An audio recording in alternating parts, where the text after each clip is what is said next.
په ډارک سټي کې اچانک یو وایرس راشي.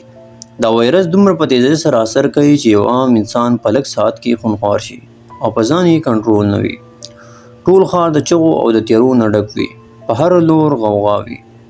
سرکار هم ډایرکټ د مرګ آرډر ورکړی وي او خلکو ته وایي چې په خپل کورونو کې کینئ او بهر مه راوځئ. په دې ښار کې ایلکس او لیلی هم وي چې یو بل سره ډیره زیاته مینه کوي، خو دوی په دغه ټیم کې بهر وي او په خپل مستۍ کې ډوب وي.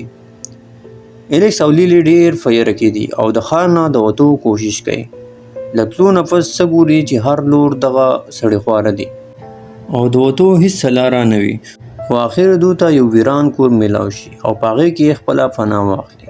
خو د راتلو په ټیم کې لیلی ډیره زیاته خوږ شوې وي، ځکه هغه هلته یو ځای کې پرېوتې وي چې د خپې نه ډیره زیاته وینه بهیږي. ایلکس لیلی ته وایي چې ته په دې ځای کې کښېنه او بهر مه وځه، زما د راتلو پورې به ته د دې ځای نه وځې.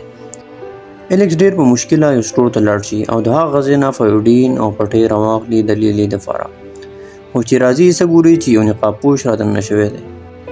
ایلکس چې دی وویني نو ډارې خپل تماچې راواخلي او هغه ته یې ونیسي.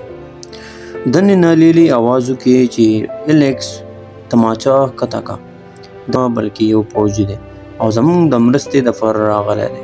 پوځي دوی ته وایي چې تاسو زما سره لاړ شئ، بغیر د سیارې زه تاسو له پناه درکولی شم. ایلکس او لیلی د سره روان شي او خپل کور ته یې بوځي چې هلته د میاشتو راشن وي چې دوی پرې ډېر وخت ژوندي پاتې کېدی شي. هغه پوځي دوی ته وایي چې تاسو کښېنئ، ارام وکئ او زما تماچه بهر ګاډي کې پرته ده، زه ورځم چې دا راوړم.